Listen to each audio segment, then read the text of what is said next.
Hey everybody, so I know a lot of people are asking about the Channel 9 News media tonight and the story that caught traction so fast, like, maybe they were notified, as always, about Tina Peters tonight and a warrant that was being served for her. And we just were talking, and, Tina's always been really transparent with all of you. And I know she did a live just a little bit ago, but we are here where she is taking care of business.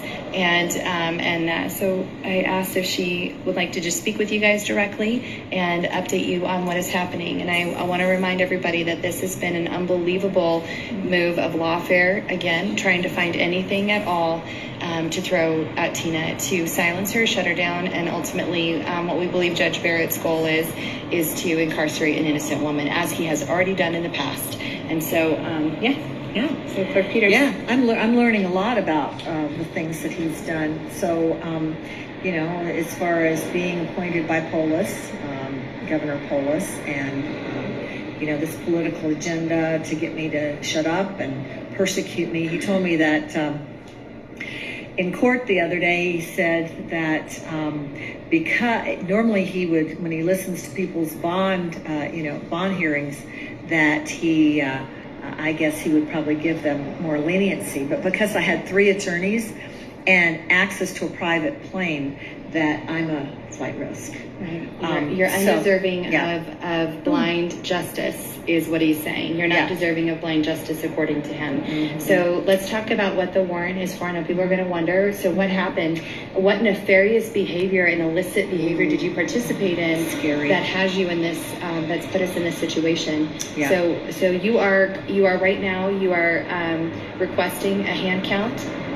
You want a reaccounting of the ballots in Colorado. We have no confidence in the election system of Colorado whatsoever. No. And you as a candidate asked the Secretary of State for a hand count, which basically with a price tag of $270,000 to be responded to within 24 hours, put into a trust or whatever, some kind of fund.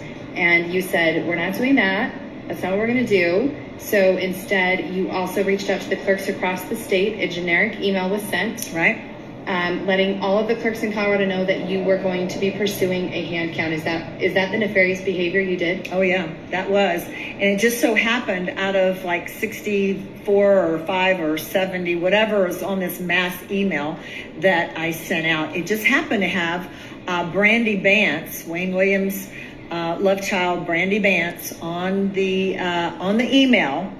And evidently it somehow violated the bond that I'm not supposed to have any contact with my office. Well, let me just say, we all know, we're all saying it right now. A mass generic email was sent out from Tina Peters regarding her campaign, saying she is pursuing a hand count. And Brandy Vance's name happened to be amidst that mass email as a cut and paste. And now Judge Barrett, in all of his vitriol and in his very, malicious ways, has decided that this is grounds for yet another warrant and potentially another felony. Is that about the story? Yep. And if they can do this to me, folks, they can do it to you. My only crime, which is not a crime, is to expose their crimes. So they're trying to point the finger at me to get me to shut up, back down, go away. And if they have to keep arresting me and throw me in prison, that's their goal. So we need to make sure that doesn't happen. That's why we need to get the word out about the nefarious acts that they're doing here.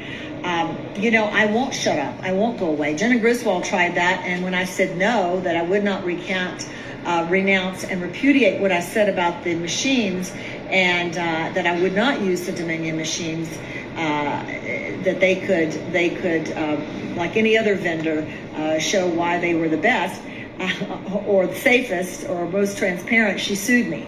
So it's lawfare of the highest form. Anybody that disagrees with them or tries to expose their dirty deeds. And I said this before that candidates were being approached during this primary and said, if you just don't say anything about the election, we'll get you over the finish line. That's right. So the ones that didn't say anything about the election, they won, and I won't name any names right now, but the ones that did say something about election, every single one of them lost. Well, they say they lost. They didn't lose. Well, so I know people are going to be asking, what can we do? What do we do now? I know we talked last night about all the things that are going on, all of the actions that are happening across the state. So what can people do specifically right now to support you? I would say, as a citizen, immediately, that Judge Barrett was appointed by Polis to Mesa County. He was not elected there, but judges are elected, and I would be filing ethics complaints to the commission for these judges, and we'll provide that information tomorrow for you all to write an ethics complaint regarding both Judge Barrett and Judge Val Robeson, who we've talked about extensively, and her decision to litigate from the bench rather than just read the law and apply the law to the situation. So we want to make sure that you guys are involved in that. We need a lot of ethics complaints coming from the people regarding these judges. And what else can people be doing? I mean, the price tag of this whole battle is growing, of course, and we do need people to be fighting with their dollars too. Where can they go to support you? That's right. TinaPetersForColorado.com. We need the funds in my campaign account by Monday, $270,000 in my account by Monday. Do what? So what we're going to do is we're going to go after the recount.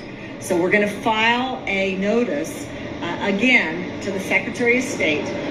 After we file that, we have 24 hours to get it to them, the money to them, and then that's when we start. So we need to fundraise, and if you have not given your limit, go ahead and give it. If we win and we show that there were nefarious things done with the ballots. Yep. If we show that there are some concerns and we prove that out, then all that money is refunded. So and the Secretary of State has to actually pay for the recount. So that's what we're up against. That's what, we're going to win, people. Just keep going. And here's the thing. And Mike Lindell and General Flynn told me this: be as loud and as visible as you can be. I've talked with several people that Barrett has unlawfully, innocent people that he has put in jail and put in prison, but they didn't have a voice. They did not have a voice. They did not have anybody to speak for them. And so we need to be loud. We need to be proud. We need to stand up for our First Amendment rights to do what we're doing right this minute without retaliation like what they're doing, because I spoke at the clerk of the Constitutional Sheriff's Office officers and peace officers conference in Vegas, and then Val Robeson today denied my travel to go and actually be at another conference this weekend. She denied it. So if they don't agree with it, which they're not going to agree with anything that I'm going to want to do to protect your vote and to protect America, basically. So I'm a political prisoner, guys. And August the 5th, I'm going to be at the courthouse, the Mesa County Courthouse, in the hearing with Barrett, Judge Barrett, August 5th. And so whoever can come and quietly protest, assemble, let your voices be heard in a orderly, respectful manner to support me and to show your disdain for these criminals that are imposing these restrictions on our First Amendment right and our right to life, liberty, and the pursuit of happiness. If we can expose the crimes that these people are committing, I mean, what have we become, right? 100%. Yeah. So I just encourage you all, take the media with a grain of salt. The issue is far less nefarious. If it's not nefarious at all, actually, it's a a flash email that was sent out to all the clerks in Colorado where a candidate was saying, I am asking for a recount. That is not having contact with anyone in the Mesa County Elections Office. Sorry. That's a sham, Judge Barrett, and you know it. So we'll be out here continuing to talk about the things that he has done, why he should not be a judge, why he should not be in Mesa County. And Daniel Hernandez just said, we have your back. I graduated with your son. Thank you so much. I've got his I wear this all the time. His trident, well, not his trident, but a trident with it. Yeah. So we're gonna fight this. You know, we've come this far. We can't back down. I need your support. I need you to expand our voice. Yeah. You know, share this everywhere. We cannot let this crooked judges legislate from the bench, put us in prison. Political prison. Look what's going on with January 6th. It's just criminal what they're doing.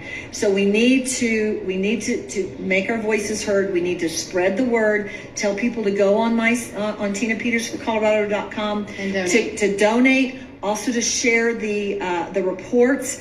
People need to be informed, and so we'll just keep pushing it out. Okay, guys. Right. Appreciate you all. I gotta go pay my bond.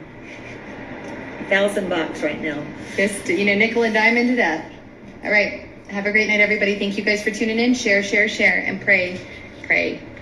Love you guys.